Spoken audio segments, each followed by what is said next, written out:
নমস্কার বন্ধুরা, happy with Gopa cooking চ্যানেলে তোমাদের সবাইকে ওয়েলকাম। আশা করি সবাই ভালো আছো।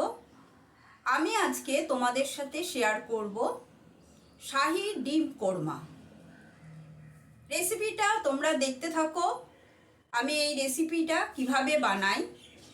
চলো তাহলে শুরু করা যাক। প্রথমে আমি ডিমগুলো সিদ্ধ করে নিয়েছি। এখানে 4টে ডিম নিয়েছি সিদ্ধ করে।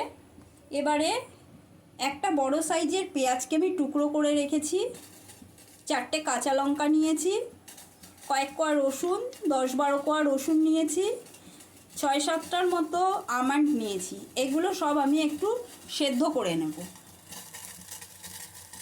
গ্যাসে জল গরম বসিয়েই দিয়েছি। এবার এর মধ্যে আমি এগুলো সব দিয়ে দিলাম। ডিমগুলো আমি একটু চিড়ে নিচ্ছি যাতে মশলাটা ভালো মতো ঢোকে। আমি এখানে কিছুটা পেঁয়াজ আবার কুচিয়ে নিয়েছি। আর এদিকে আমার সেদ্ধ হয়ে গেছে পেঁয়াজটা। এটাকে আমি একটু ঠান্ডা করে পেস্ট করে নেব।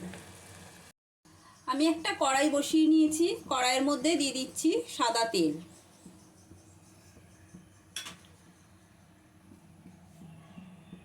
ওখানে তেলটা গরম হতে দিয়েছি। এদিকে আমি একটা পেস্ট বানিয়ে নেব। যে পেঁয়াজগুলো সিদ্ধ করলাম সেই পেঁয়াজগুলো আমি মিক্সার জারে দিয়ে দিচ্ছি। কাঁচা লঙ্কা সেদ্ধটাও দিয়ে দিলাম, আমন্ড সেদ্ধ, রসুন সব এই জলটা সমেত আমি দিয়ে দিচ্ছি। দিয়ে দিচ্ছি কয়েক টুকরো কাজু বাদাম। তেলটা আমার গরম হয়ে গেছে। আমি পেঁয়াজ কুচিগুলো দিয়ে দিচ্ছি। এটা দিয়ে বেরেস্তা বানাবো।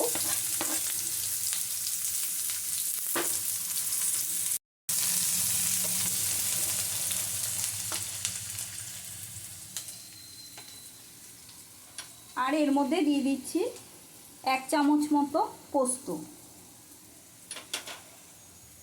দিয়ে দেবো একটু জল দিয়ে এবার এটাকে পেস্ট করে নেব।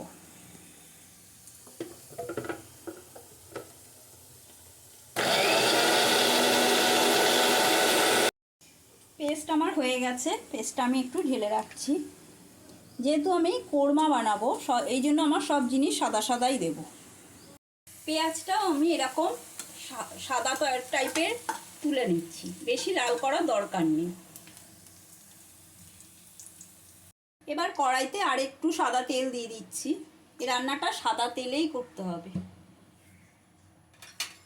তেলটা আমার গরম হয়ে গেছে। আমি এর মধ্যে 2টো ছোট এলাচ, 2টো দারচিনি, একটা তেজপাতা, একটা শুকনো লঙ্কা, একটা বড় এলাচ,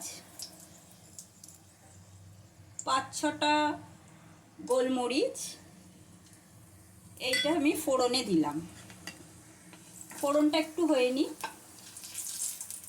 ফোড়নটা আমার হয়ে গেছে। এবারে আমি যে বেটে রেখেছিলাম মশলাটা দিয়ে দিচ্ছি। পেঁয়াজের পেস্টের মশলাটা দিয়ে দিলাম।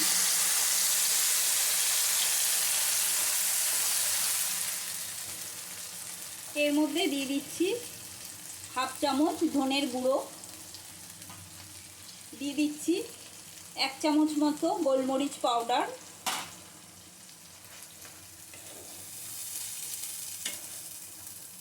দিয়ে ভালো করে একটু নাড়িয়ে নিতে হবে। এর মধ্যে আমি কাজু বাদাম দিয়েছি, সেই জন্য একটু বারে বারে নাড়তে হবে, না হলে তলাটা লেগে ধরবে।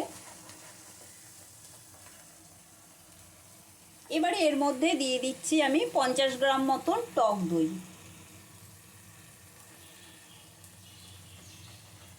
আঁচটা লো ফ্লেমে রেখে টক দইটা দিতে হবে, নাহলে টক দইটা ফেটে যাবে।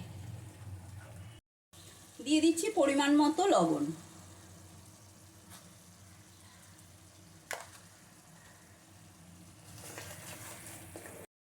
এদিকে আমি আর একটা ডিম কুড়িয়ে নিচ্ছি একটু।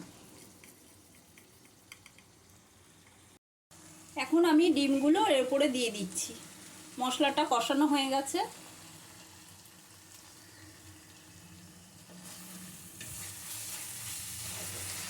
ডিমটা দিয়ে ভালো করে একটু নেড়ে এর মধ্যে আমি 1 বাটি নারকেলের দুধ করে রেখেছি, এই দুধটা আমি দিয়ে দিচ্ছি। তোমাদের কাছে ফ্রেশ ক্রিম থাকলে ফ্রেশ ক্রিমও দিয়ে দিতে পারো।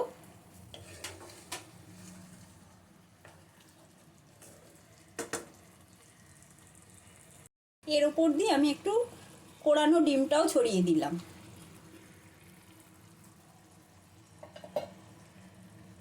দিয়ে তার উপর দিয়ে 1 টুকরো বাটার দিয়ে দিলাম। এবারে একটু ঢেকে রাখছি।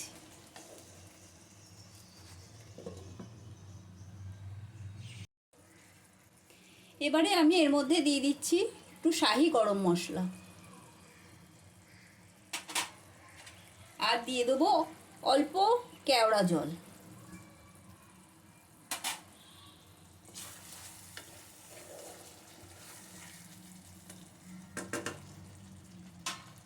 দিয়ে দিচ্ছি ভেজে রাখা বেরেস্তাটা।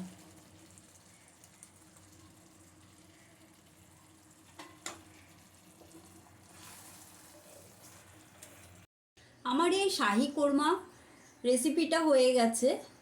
এই কোরমা তোমরা ভাত, রুটি, নান, পরোটা এসবের সাথে খেতে পারো, খুব ভালো লাগবে। আজকে আমার রেসিপিটা তোমাদের নিশ্চয়ই ভালো লেগেছে। ভালো লাগলে একটা লাইক করবে, কমেন্ট করে অবশ্যই জানাবে। আমার চ্যানেলে নতুন বন্ধু যারা, তারা আমার চ্যানেলটা সাবস্ক্রাইব করে নিও, যাতে নতুন নতুন রান্নার নোটিফিকেশানগুলো তোমাদের কাছে খুব তাড়াতাড়ি পৌঁছে যায়। আজকের মতো এই পর্যন্ত। আবার কোনো নতুন রেসিপি নিয়ে আসবো। ভালো থাকবে, সুস্থ থাকবে। ধন্যবাদ।